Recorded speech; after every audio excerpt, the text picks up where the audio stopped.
Hi, Extended Day. This is Mrs. Cabral from Before School at the Callahan. Today I'm going to read a book by Patti LaBelle called Tall, Molly Lou Melon.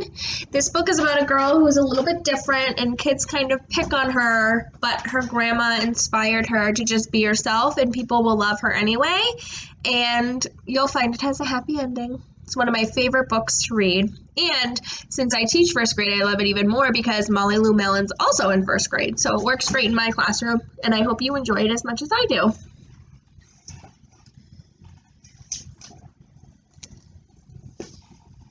Molly Lou Melon stood just taller than her dog and was the shortest girl in the first grade. She didn't mind. Her grandma had told her, "Walk as proudly as you can and the world will look up to you."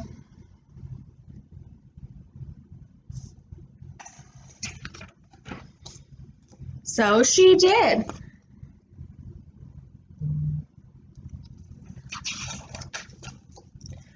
Molly Lou Melon had buck teeth that stuck out so far she could stack pennies on them. She didn't mind. Her grandma told her, "Smile big and the world will smile right alongside you."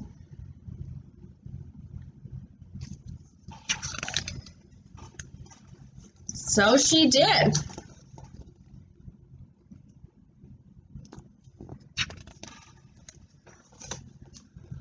Molly Lou Melon had a voice that sounded like a bullfrog being squeezed by a boa constrictor. She didn't mind. Her grandma had told her, "Sing out clear and strong and the world will cry tears of joy."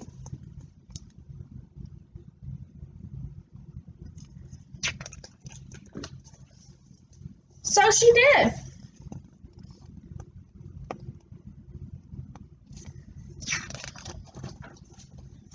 Molly Lou Melon was often fumble-fingered. She didn't mind. Her grandma had told her, "Believe in yourself and the world will believe in you too."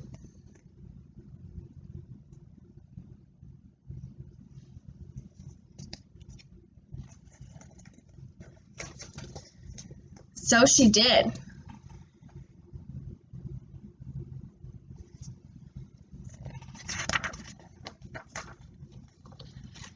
Then Molly Lou Melon moved to a new town. She had to say goodbye to her grandma and all her friends.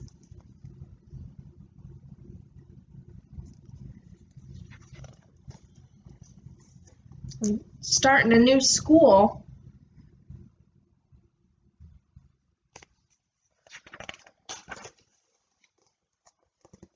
On the first day of school, Ronald Durkin called her Shrimpo in gym class. When the game started, Molly Lou Melon caught the football, ran under the legs of Ronald Durkin, and scored a touchdown. All the children thought, "Wow, she's good." And Ronald Durkin felt very foolish.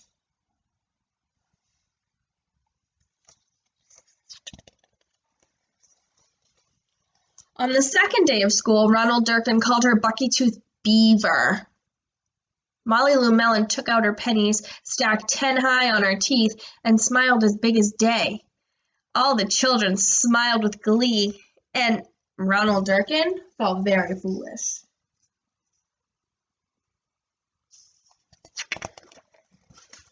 On the third day of school, Ronald Durkin said, "You sound like a sick duck, honk honk." Molly Lou Melon sang out a quack so clear and strong that it made Ronald Durkin somersault backwards, hit his head, and have to go to the nurse. All the children cried with joy to be free of Ronald Durkin for the rest of the afternoon, and Ronald Durkin felt very foolish.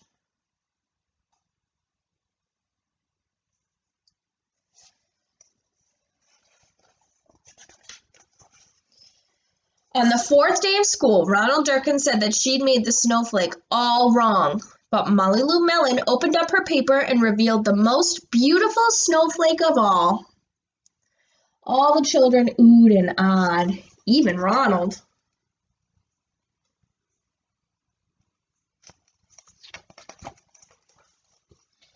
On the fifth day of school, Ronald Durkin brought Molly Lou Melon a stacking penny for her tooth and smiled at her.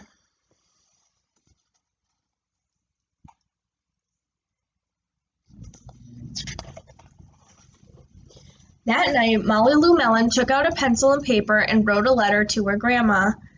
Dear Grandma, I wanted to tell you that everything you told me was exactly right. Love, Molly Lou Melon.